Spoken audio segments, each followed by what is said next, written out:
The opinions expressed on this program are those of the program host and guest and are not necessarily those of this station, management, staff, and sponsors. WSTU does not endorse products that may be mentioned. Any reproduction or retransmission of this broadcast is strictly prohibited without written consent of WSTU. It's time now for the Crown Car Care Show. Call in with questions and comments, 220-9788, 220-WSTU. Now, here's your host. Well, it's show number 1 for 2019 there, Frank. Yes, you're right. You are correct. And we're kicking it in with low fuel prices. Yes. What's going on with that? Well, I think that's pretty cool. Although they're temporary because Saudi Arabia has reduced their oil output. Well, they have a big spigot that they control, and they just turn it on and off when they need more money. Right. And right now, it's a good way to dampen any kind of downturn, I think, in the economy as well. If we lower the fuel prices, then, of course, what happens? It sparks economic activity. It's amazing. It really does. Yeah. But I'm loving the almost under $2 a gallon for a gallon of gas. Yeah, well, I got $1.94. I've seen $1.99. Yeah. Yeah, it's $1.94 at BJ's if you use the BJ's card. That's cheap. Yeah. I mean, that's going back 10, 15 years. Yeah. And if you buy 2 of their products that they have assigned for extra discounts, yes, you'll get another 25 cents off per gallon. That's huge. Yeah. Huge. Well, we have a great show in store here for you today, or everyone out there. Of course, we always have the automotive news with Frank, and we're going to talk about the world's smallest, or maybe the world's smallest diesel engine. Yeah. We'll get into that. I would love to see that in operation. I would too. Yeah. And then we're going to talk about types of tires. Cool. Let's talk about the different types of tires people can buy out there for their vehicles. Right. Okay. We're going to have a case study on a 2013 Audi S7. Okay. And we'll talk about that. And then if we have time, we'll talk about big tires and big rims on big trucks.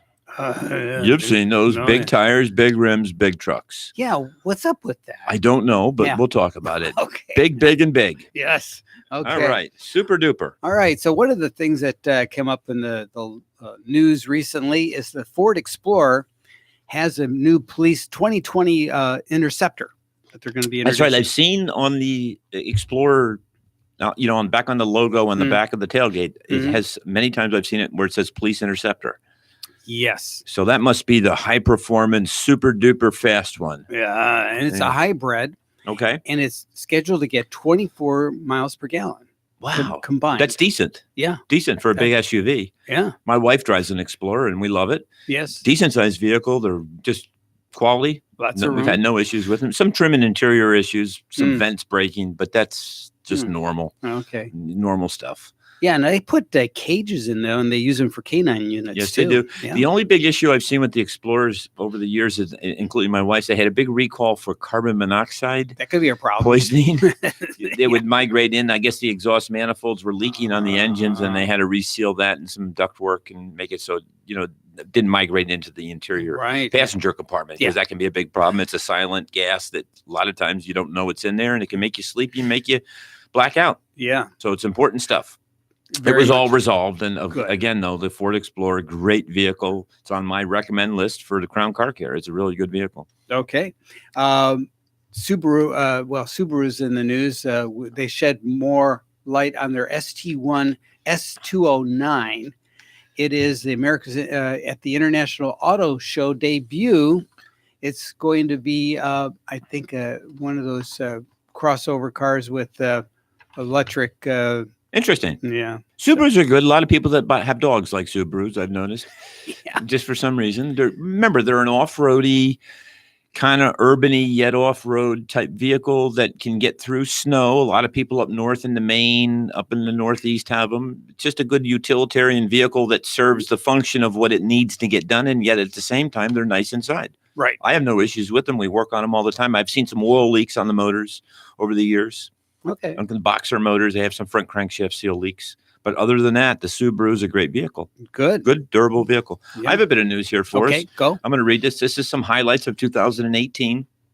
Light trucks dominate new vehicle sales, while car sales go back in time to 1958 records. Wow. That's an interesting bit of data there. Yeah. So we're back at the 1958 for sales of cars. Good God. The trucks are killing it.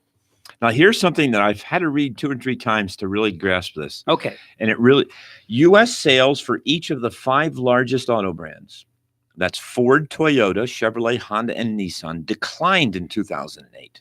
Right. But the number 6 brand Jeep grew enough to keep the entire industry in the black for the year. So think about that. So Okay. those 5 brands, their Collectively. sales collectively Right. were down for 2018. Right. But Jeep, the number 6 brand, lifted, I guess, rising tides raise all ships, Right. raised the entire industry up, Frank. So now Wow. they were in the black for the year. And here's the numbers on Jeep.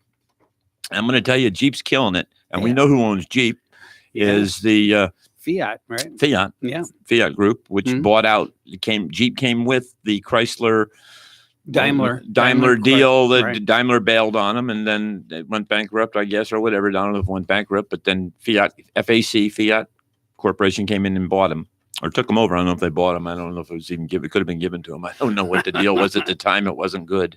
You remember back in 07, 08, it was Yeah. ugly. Yes, it was. Okay, so here's the number. Jeep's 18% surge propelled U.S. light vehicle volume to 17.3 million.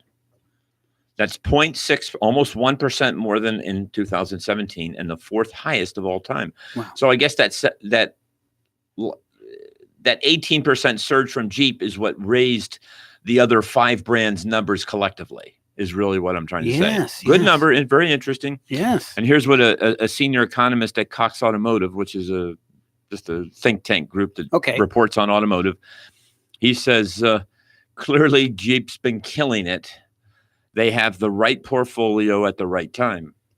Yeah. Enough said. A Right. couple more bits of information. You already talked about Subaru.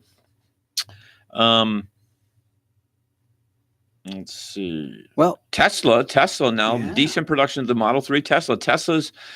Tesla, I believe we were just talking on before the air, their numbers are just killing it compared to industry-wide standards. Yes. In terms of, year over year end, sales in And- terms of the percentage of increase. right. And if you order a Model 3, they can get it to you presto pronto before where And that was an issue before. would take And months. remember, one of the other issues was they weren't offering their entry level Model 3. I don't know if that's been resolved yet or not, Frank. No, has not been resolved. Remember yet. the base price one that they 38. Well, then that's not there yet. well, and the $7,000 government grant or whatever they would give you on your taxes, that went away. That sunsetted at the end of last year. Yeah, so that's gone. So Right. that was a big selling point for these electric cars as well as some of the hybrids. Yeah. I don't know how I'm that's sure that I don't helped. know where that's hopefully it'll be renewed because I Yeah. think it's just good for business and it's good for the economy. It's good for innovation. I just think it's good overall. Yeah. I don't think it's I don't think it's a fleecing of America. I believe this benefits everybody. Yeah. It marches technology forward. Right. Frank, my final bit of good information before we Okay. get into the world's smallest diesel with a Z. Diesel with a Z is the station wagon. And if anyone's on our live feed, you can see it. It's a diesel, or not a diesel, but it's a station wagon, a Buick. It could be a diesel. I bet you it could be an alternative. I'm going to tell you something that's good. If it comes in, if it's a European yes, branding. but this Yeah. crossover station wagon that they've got that actually looks like a station wagon. It actually looks like a Volvo. I'm telling you, it's a hit. Yeah. And it's selling. It's a decent car. It's a Regal, actually. Hmm. It's a Buick Regal Tour X. Tour X. So I don't know the reliability of it. It's a brand new vehicle, Right. but I can tell you it is attracting more affluent buyers than those who opt for the Enclave. And it's the largest, most expensive of the Buick crossovers. Wow. So it's a station wagony, but it is more expensive than the other vehicles. So it has really nice appointments. Must be inside. appointments. They Yeah. must be loaded up with all kinds of nice options. Now, nice options are nice when you buy one new. Does it help for the long-term reliability? I can't answer that, but a lot of times with cars that have these options galore, Hmm. it's options break galore Yeah. when they get a little bit of mileage on them, and it can become a nuisance. I Right. see it a lot with some customers of mine. They come in with these high-end cars, and I'm not going to name names, and all of a sudden, all the appointments that were making it premium have now all starting to give way, and it's very expensive to fix. Yeah, normal wear and tear. Now, here's something on the diesel front. I picked up here in a diesel magazine. It is, I believe it's Mazda is coming out with an SUV that's diesel. Here it is. The Mazda CX-5 is coming, and it's a diesel. Isn't that interesting, Frank? Yeah. I mean, that's amazing.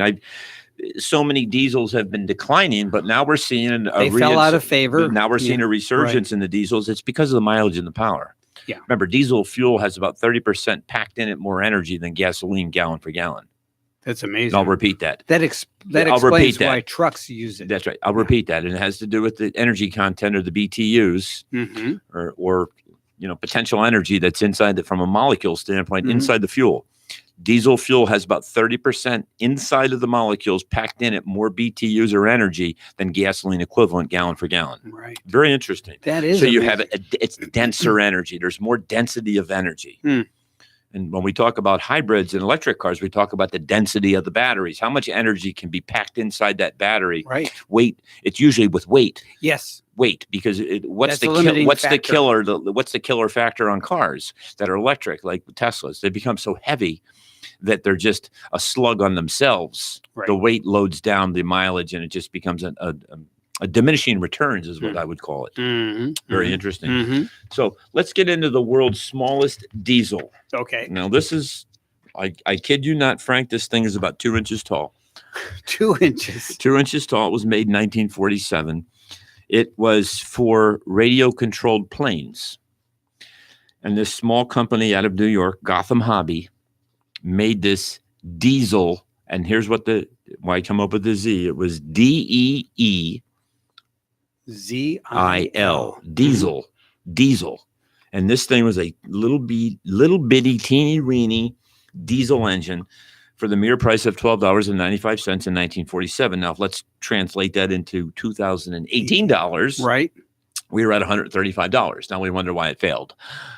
Nobody is going to pay $135 in 2018 dollars for a little teeny weeny diesel engine that goes on a radio controlled plane, except maybe some niche hobbyists. Correct.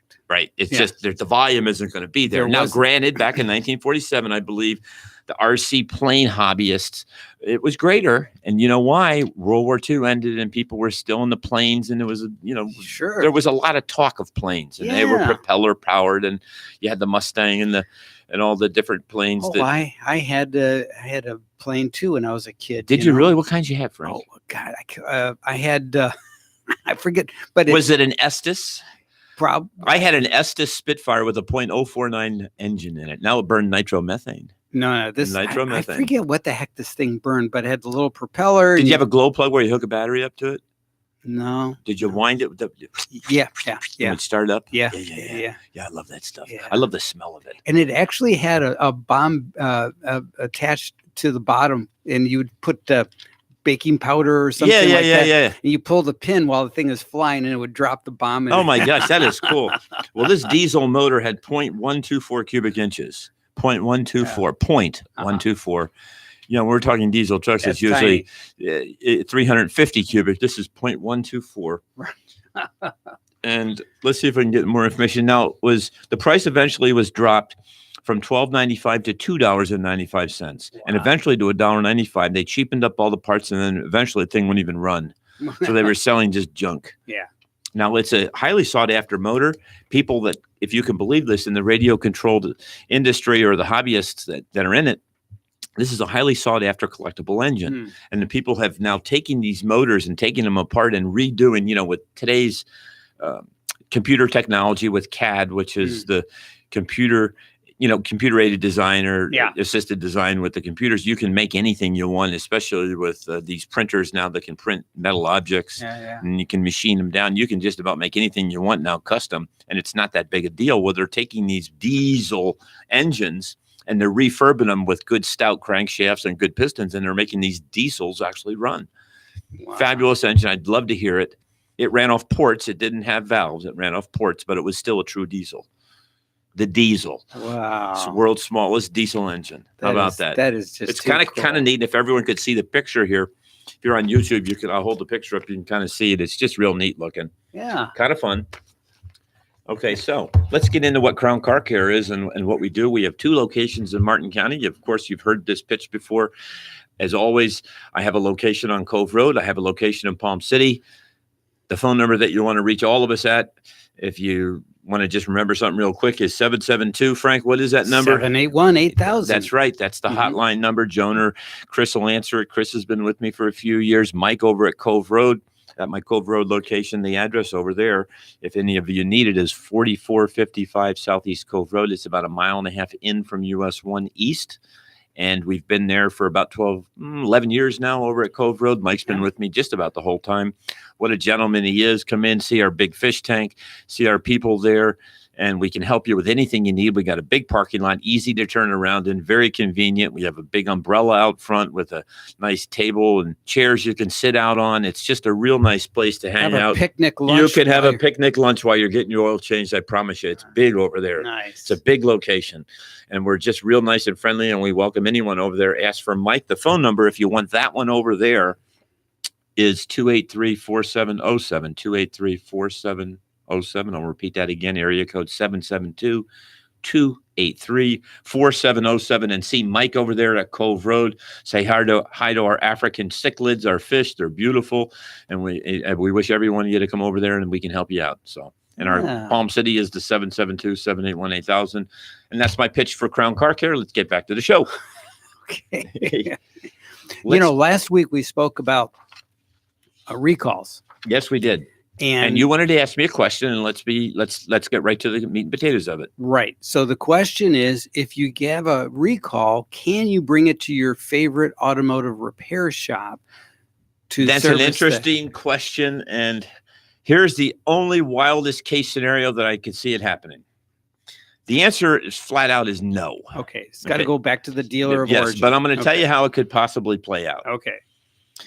There's always a clause in all the manufacturer's warranties where if it's an emergency repair after hours, you can get it done somewhere else.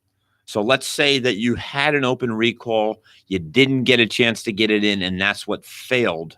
Then the answer would be yes, you could probably get it done in an emergency repair, but now you'd have to file paperwork and you'd have to contact the manufacturer and let them know what happened. Right. But you could do it at that level. But just a run-of-the-mill recall where there's nothing wrong with your car, you're just preventing something from potentially happening in the future, right? Yeah. Then you can't do it. Like take, for example, the airbags. Right. That bit, what's the name of that company over in Japan? Takata. I believe they're toasted. Yeah. They burned up just like the airbags did. Yeah. Can you imagine? Do you have any idea of the numbers? It was staggering. It was in the tens of millions of cars, I believe. Yeah, because it was, I think, the whole line of Toyotas, right? And Toyota. I had to take my Shelby Mustang in just recently. Yeah. So they were selling them to all the other manufacturers. I know Honda was heavily into Takata airbags, and not just the one in the steering column is still under. Well, that's the one I had to go for. Yeah. And my mom's car, before she stopped driving, we gave it to our sister. That car had to go in too. It was a Chrysler. Yeah. A Dodge Charger. Wow. And what happened with that? Do you know what? I think it was with the pre-igniter or something. Yes. They were not stable with time. The problem is the metallurgy for that. So as they aged out, they were not stable. I love you, Frank, because you always have an answer and you always know the right thing. That's right. I kind of sort of thought I knew that, but that's good to hear it from you that it's confirmation of sources. These airbag deals are a big deal. Mm-hmm. And we tout them as the lifesaver, and now we find out that they weren't over time any good.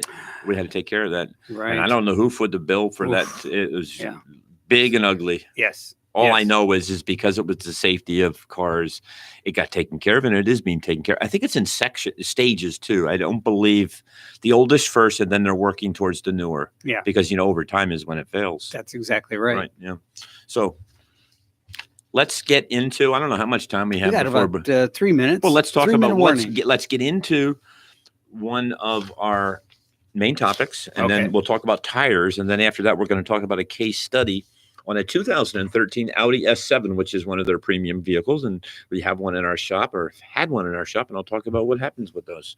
So the tires, Frank, what kind of tires are out there? Is there a lot out there? Oh my goodness! You could- There's all weather tires. There's recap tires. There's summer tires. There's winter tires. Yep. Let's talk about really what most people know. All season. all season. Okay, right. let's talk about all season tires.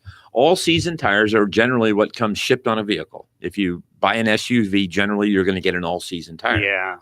And what that means is it's a tire capable of surviving or performing in all 4 seasons of the year. Right. Winter, summer, fall, and spring. Yeah, it's got good rain. cleats in the rubber. Right. Yeah. Well, it's partial though. It has claws to grab in for snow, but it's very minor. Yeah. It also has plenty of channel Mhm. to channel off the rain, Mhm. because remember, why are tires treaded anyway?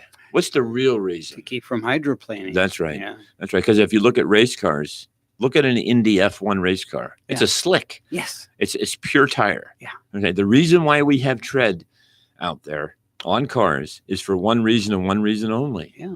Adhesion of the road during rain. Yeah.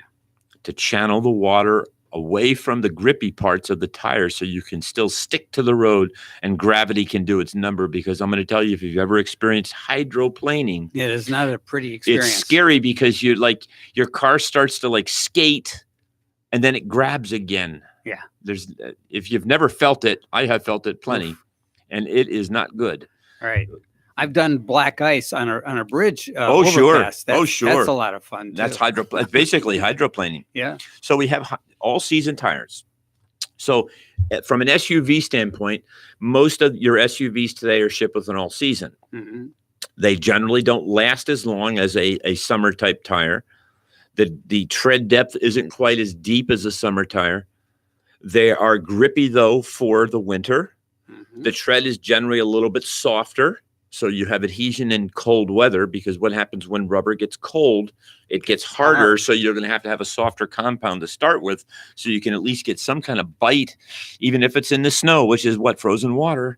You still have to have at least some adhesion with the rubber, and it has to have some flex into it. Okay. So you have a little bit of snow tire on it, and you have a little bit of summer tire on it, and they combine it into what they call an all season tire. All right. Been around for years. Yeah. Yep. Now they have radial tires, which is what we all use, but there used to be bias, ply, and belted tires. Right. Those are the old days. I'm not going to talk about that No. because that's just going to confuse everybody. Right. Steel belted was the big buzzword back. Well, back I then. can remember. Yeah. Who can remember the Firestone 721 with the big recall back in the late 70s? Even Yeah. before the Firestone recall with the rollover with the Explorers. Yeah. Okay. Firestone was jammed up twice. Yeah. The 721 tire, which was 7 cords wrapped around 2 by 1. I don't know if you remember the big Mhm. ads for it. Mhm. 721 Firestone radial. Yeah. Those things fell apart and grenaded back in the late 70s. Yeah. Big kinds of recalls. They were just horrible tires. Yeah. Okay, I can remember them when I worked at my gas station days as a gas station attendant back in Libertyville, Illinois. Good golly. So then let's march forward to the mid 90s. Mm. To the late 90s. Who remembers the rollover Explorer? Oh, yeah. Okay, those were Firestone too. Sure. So we had That's twice what Firestone. severed the relationship between Firestone and Oh, Ford. you better and remember, Firestone and Ford were like best friends. They were. They used to, in fact, their summer home over there in where? Let's take a break. Yeah. Let's do it. All right. We're on break. Well, it's all right. Tell about the summer home. Okay, the summer home down in just over in south of Tampa, Mm-hmm. where Ford's summer home was. Edison, Firestone, and Ford all lived next door to each other. Nice. Yeah, it's true. True Yeah. story. Yeah, really. You can go visit it now. It's a museum. You can go through the homes. You can see Edison's working laboratories where he did his light bulb tests, and it took over 1,000 light bulb filaments to come up with the one that worked. Yeah. That's called bulldogging it. He found. He said Right. he found 999 ways how not to make a light. Right. Never give up until you hit the answer. That's it. That's the moral of that story. We'll be right back. All righty.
We are back. You're listening to Crown Car Care with your host, Todd Harris. And Frank. Yes, I'm here too. Yes, you are. But so we were talking off air about the strange thing that happened down in Palm Beach County in the inlet last month. They finally identified the 48-year-old James Musio. He had deliberately drove off the end of a dock, and you actually have a video on your It's phone. just weird as heck.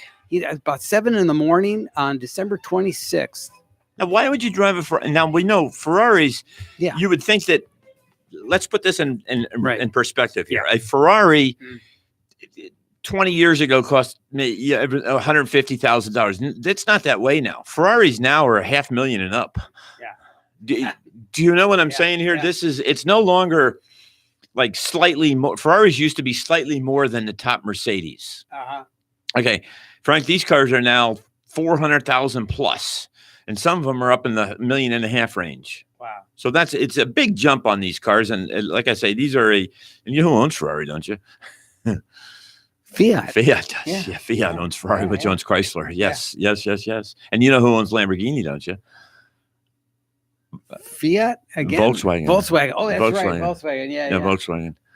All right. Volkswagen owns Lamborghini, and Fiat owns Ferrari. Wow. Well, Fiat owns Ferrari because of that feud that Edsel Ford had with Enzo Ferrari back in 1968, 69 with the GT40, and Ford tried to buy Ferrari. Uh-huh. Then Enzo Ferrari backed out of the deal, and Ford said, well, then we'll beat you at your own game. And he built the GT40 and beat him in Le Mans. Wow. So interesting story in history. True Yeah. story, that is. And then ultimately Fiat bought him, I believe, a couple years later. Fiat owns Ferrari. But I can't figure why why would you drive a Ferrari? And from the story, Frank, doesn't it seem like it's deliberate? It was 100% deliberate. That's what I mean. There was no snafu here. The Right. emergency brake didn't go on. I forgot to take it out of gear, Yeah. et cetera, et cetera. Someone drove this thing in. And apparently, wasn't there bystanders that say the guy jumped out of the car after it? Yeah. Maybe he didn't like the payment. I don't know. I can't even imagine what a payment would be on The something like that. backstory has got to be. Oh, the some- backstory is huge now because once they recover that car, and they did recover it, by the way. Yes. There is a video of it being recovered. And we know why. Why do you think they had to recover that, Frank? For the insurance? No, No. for the fuel and oil that's in it. Oh, hazmat. Hazmat. Oh, Hazmat. yeah. That's the backstory on why it had to be recovered. Ah. But you can't sell that car. It's got salt water in it. Everything's ruined. The computers are ruined. The seats are everything's ruined on it. I mean, yes, you could probably strip it down for parts. Yeah. Or some things like fenders and bumpers and things of that nature. But it's a ruined car. It's a total loss. Somebody's paying out dearly for that car. Yes. But remember, with your insurance, whether it's deliberate or not, you still have coverage. You know, Yes. whether you are at the fault of the accident or not, Yeah. you're still covered, Yes. assuming you have full coverage, et cetera, et cetera. But I'm sure there's all kinds of asterisks. But I would suspect it would be covered. But maybe he didn't like the payment. I don't know. I never thought about that. I mean, I've known people in their lives where they hate the car payment for crying out loud. Would you drive it off a dock? I don't know. Just voluntarily turn it in. Yeah. So he was mad. I don't know if he was mad at his wife. Or Maybe he was mad at the dealer. Maybe Mad at something the happened. Maybe the dealer. tire had a vibration in it or Yeah. something. I mean, obviously, the brain disengages from reality.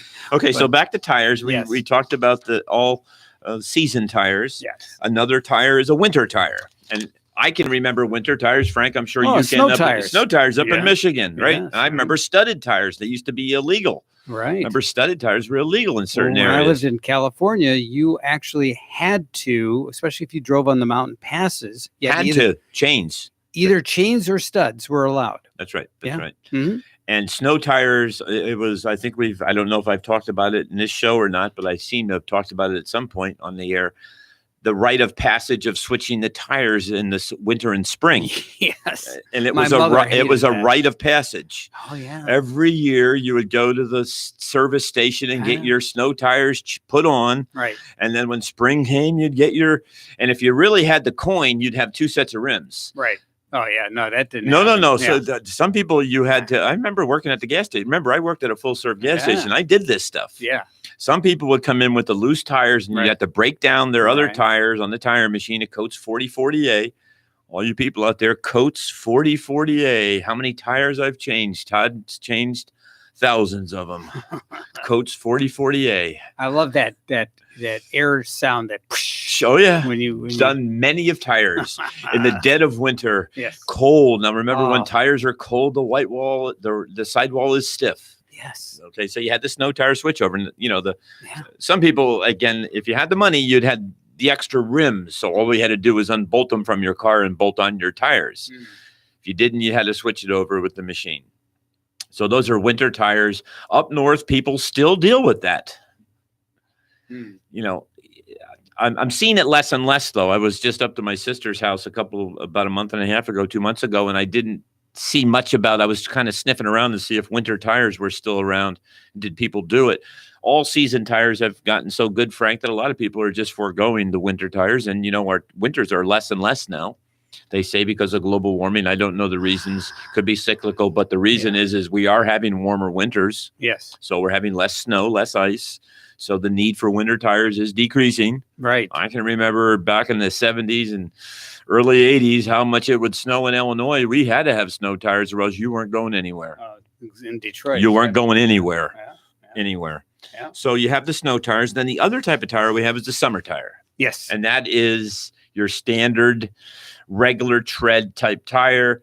Those are going to be the ones that give you the best gas mileage, that last the longest. And what's the one brand I would rattle out that gives you the smoothest, longest ride? Michelin. Michelin. Yeah. Period, hands down. Yeah. Michelin tires. Yeah. If you want the best, Yeah. Michelin. Nice. No, I'm just saying, if Yeah. you want they're smooth. They Yeah. roll like glass. Very important. And who do you think Michelin's a French company? It is a French company. The French are good at a few things. Yes. Yes. They're good at tires. They- They are good at tires. They're good at reviewing restaurants too. The Michelin Yes. review. Didn't Michelin have a restaurant review or hotel review? I believe they do. It's a Okay. Michelin star restaurant. Yes. Oh wow. And what's the name of the Michelin man? Babembo. I think his name was Babembo, the Michelin tire guy. Really? He has a real name. I didn't know that. I think it's I I think it's Babembo. Okay. Honest to goodness, Okay. he really had a name. The Michelin. I just knew him as the, The Michelin. man. No, Yeah. he really had a name. So we have winter tires, we Right. have summer tires, we have all season, we Right. have all weather too, which is a kind of a variation of the all season, more of a rainy type tire. Ah. And another type of tire that I don't think has been real popular lately, but it has been around in the high performance circles is the directional tire. Directional. Have you heard of the directional no, tire? pray tell, what is a directional? A directional tire can only rotate in one way, so they say. Ah, The tread is designed in such a way that it almost forms an arrow as it rolls down. So imagine taking a V and putting it the point on top of the tire, and then you rolling it that direction.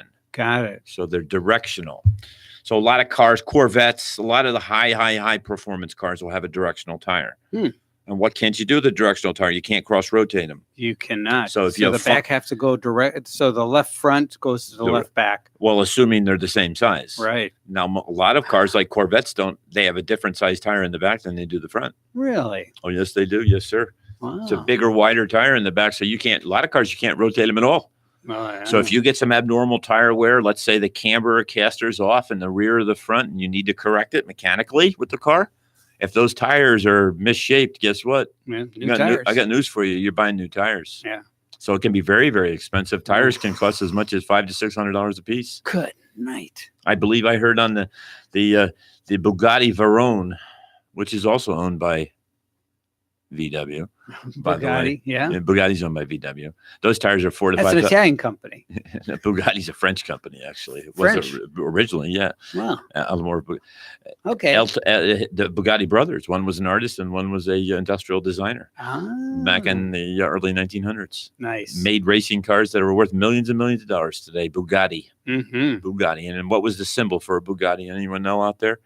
What was the symbol? The dancing elephant. Oh, that's right. It's an elephant. Yeah, an elephant. Who designed the elephant? His artist brother, of course. Of course. Of course. This is all facts, Yeah. people. Oh, yeah, Facts. Interesting Very stuff cool. about Bugatti. Volkswagen bought the Bugatti name from the family Okay. and resurrected the Bugatti. the continuation of the name was not continuous. Mm. They made some fabulous handcrafted cars back in the early 1900s. Mhm. Oh, what a fabulous car it was.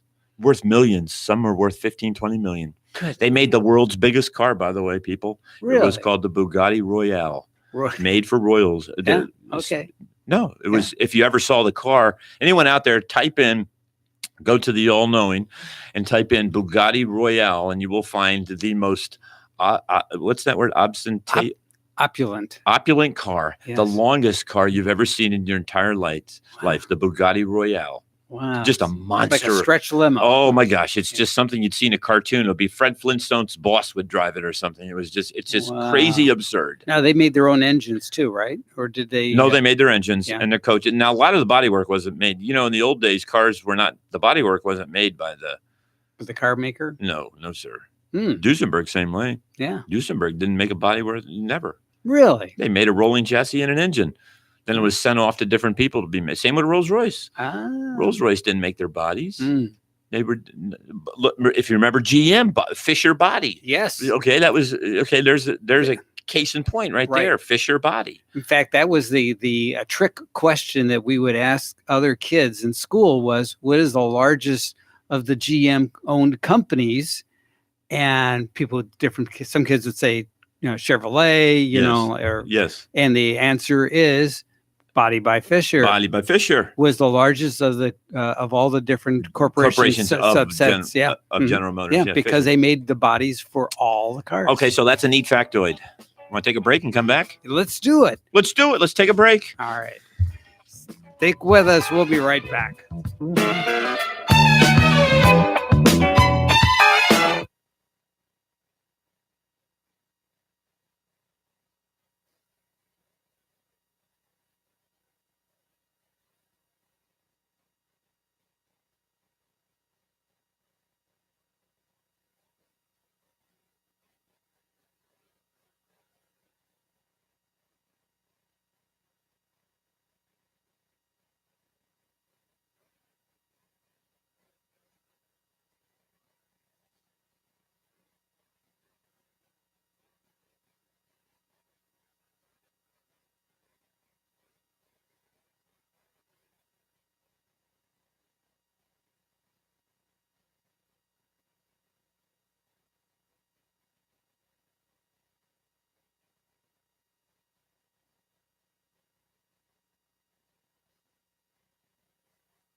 right. You are listening to Crown Car Care with your host, Todd Harris. Hi there. Welcome back. All right. Are we ready for the... yeah. I think the Ferrari is resurfacing, I believe. There it is. Here we go. Oh my gosh. He just sunk. There it is. That's the Ferrari hitting $500,000 right in the inlet. So one of the things we know now that we didn't know before about a Ferrari Yes. is that they will float for about 50 feet. 50 feet. It'll float. It's sealed up. Wasn't there, you remember the movie with Tom Cruise? Yes. And he took the Porsche. Yes. If you remember, the Porsche went into the water. Yeah. That was Lake Michigan, so it was fresh water, so they could save that. Yeah. Remember, if a car gets sunk with fresh water, there is hope. Yeah. But if there's salt in it, there's no hope. Because as they it say will in New Jersey, forget about it. forget about it. It'll just corrode to nothingness. Oh yeah, well, it was called Risky Business, by yes, the way. the Risky movie. Business. Risky That was a Business. great movie. Yeah, Tom Cruise was in it. Yeah. It took place up in Lake Forest, Illinois, Ah. up my neck of the woods. Cool. Cool movie. I remember it when it was filmed. Nice. Risky Business, and it was a 928 Porsche. Oh, 928. 920. I used to sell Porsche. One of my second job out of college was selling Porsches. Wow. Yeah, I sold a 928, a light purple one, to a guy that owned a toy manufacturing company, actually, in Barrington, Illinois. Barrington, Illinois, 928. I sold one 928 Porsche. Nice. Cool looking car. Kind of looked like a spaceship, real modern looking. Yeah. Had a V8 motor, overhead cams.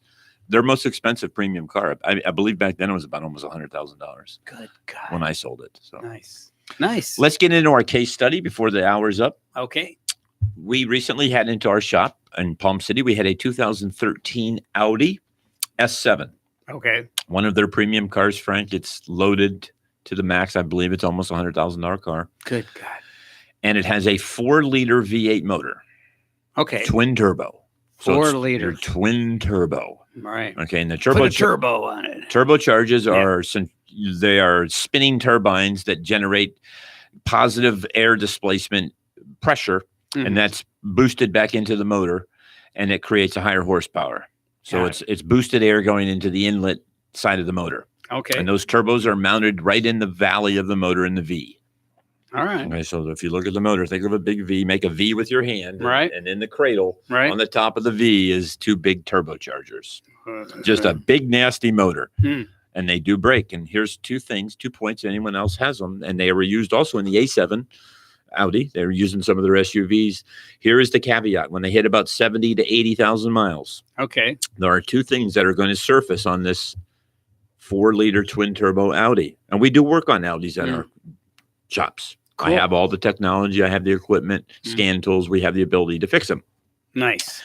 The first thing that happened on stage 1 of the problems, and it's both known issues, is the customer said that there was a strange howling, metallic-y grinding noise Ooh. coming out of the motor. This is not good. And if you can believe this, it was the air or the oil separator in the valley of the motor was putting positive vacuum into the crankcase, and it created this harmonic sound that was from the oil separator that would sound like a screeching, rattling motor. And all it was a $200 part that took 2 days to get to. Wow. A $200 part that took about 12 to 13 hours labor. So it's Right. about a Because $2,500 you had to tear down the entire tire motor. motor. The whole front bumper has to come off. The radiator has to come out. I've got pictures of it. Wow. The entire engine comes apart on the top end, Wow. and the entire front end comes off the car. Okay, entire front. Now I'll repeat that. The entire front end comes off the car, Right. and the entire top of the motor comes apart to get the oil separator. Okay. Wow. And the oil separator is a mechanism that separates the blow-by gas from the combustible blow-by gas and the oil, and it puts the oil back in the crankcase and it reburns the blow-by gases. So Okay. I'll repeat that. Blow-by gases have oil in it. This separates the oil from it and puts it back into the crankcase or the engine oil, and it reburns the blow-by gases. All cars have blow-by. Okay. Yeah. Okay, it's just blow-by gas. I can talk about it at another show, but just everyone remember, blow-by gases have oil in it, and you have to separate the oil from it. Got it. Okay. Well, this mechanism is a big box. It's made by a company called MAHL, M-A-H-L, All right. M-A-H-L, German company. Hmm. Audi doesn't make this oil separator, but they put it on their car. It's big box that has O-rings that snap into the motor. Okay. All So right. that's the big repair. It's about $2,500. okay. Big repair. But that's only one of the problem. But wait, there's more. But wait, there's more. Okay. So that's one issue that happens on the Audis, about 70 to 80,000. Another issue that happens is if you perform oil changes like Audi says to, Mhm. which is usually between 8 and 10,000 miles, which in my opinion is way too long. I think so too. Way too long. Even Because with you- current oil technology, way too long. Yeah, because you still got a lot of dirt and stuff It's just, in there. just way too yeah, long. I agree. When you're spending that kind of money on a car, Yeah. you don't need to be running cheap on your oil changes. I agree. Right? 100%. It's just Yeah, silly. yeah, right. Okay, so what happens is turbochargers have oil that feeds into the bearings of the turbocharger. Okay. Because they're oil suspended bearings. All right. When the turbocharger does not have oil in it, the bearing is floppy, the shaft. yeah. When it has oil flow, the bearing functions. It's centered. Yeah. Yes. Okay. Yeah, That's how yeah. a turbo works. Oil in, oil out. Yeah. If you do not change your oil at a frequent level, it gets sludgy and mucky. Yeah. There is a screen Okay. on the return side Okay. of the turbocharger oil feed line. Okay. So imagine if the oil can't drain out of the turbo, but there's oil coming in. It just sits in the turbocharger and cooks. You have hot oil coming up to the turbocharger and it can't go anywhere. So it's like kinking a garden hose. It's not going to blow up the hose. It's just that same water stays there. Right. So in these turbochargers, the same oil was staying on that bearing while you were driving it or it was restricted and it was severely limited the return of the oil back to the crankcase. So therefore, the bearing was overheating, getting damaged and cooking, and ultimately failing at around 80,000 miles. And you know what the cost is of the two turbochargers? Right. About $16,000. Wow. 16,000. $16,000. Wow. You can buy. $16,000. You could almost buy a used car for that. Now, Crown Car Care did a fabulous repair. We found the cores, the inner part of the turbocharger out of China, and we got the two cores for about $600 a piece. So we're able to do a palatable repair of about $3,500 instead of $16,000. $3,500 instead of $16,000. Good case study here. That's huge. I mean, If there are options out there, people, if you have a high-end car and you need a second opinion and you're just flabbergasted by the price that you're getting from the dealer, don't hesitate to call Crown Car Care. Call our Palm City store to 772-781-8000. there are alternatives. There are alternatives, and we can put our mind and brain to it, just like you hear on the air here. We're smart people. We have good answers. We're ASC certified. I know my stuff. I can help you out. And it's the real deal. And this is just a good customer of mine. This is a real car that's actually in my shop right now as we speak. Wow. I'm waiting for the turbochargers to come in from China. The manufacturer in China that makes the turbochargers for Audi also makes the center chunks, which has the bearing and the blade in them, and you can replace the cartridge. It's called a turbocharger cartridge. Okay. Much cheaper. It's not going to be available at the dealer. You're going to pay the whopping price of $16,000. Good God. And it's out of warranty. Whoa. $16,000. Yeah, 80,000 miles. I Yeah. mean, that's it's a horrible number, though. Oof. And all because of oil changes Right. going too long. Yeah. And I will repeat this. If there's one message everybody gets out there, Right. don't wait on your oil Don't changes. cheapen out on Don't that. cheap out on it. Yeah. Get good oil. Go Yeah. to a good place. Go to Crown Car Care. Don't go to these places where you're having young kids who don't know what they're doing, putting cheap oil in the car and not taking care of it. Oh, I love it. Oh, the Ferrari resurface did it. Oh, I love it. All right. Well, let's end the show. All right. And it's been a good week. And we'll see everybody next week. And we'll have some good hot topics. And we'll be talking about something other than a diesel and a Ferrari sinking. All right. Good night, Frank. Thank you. Good night.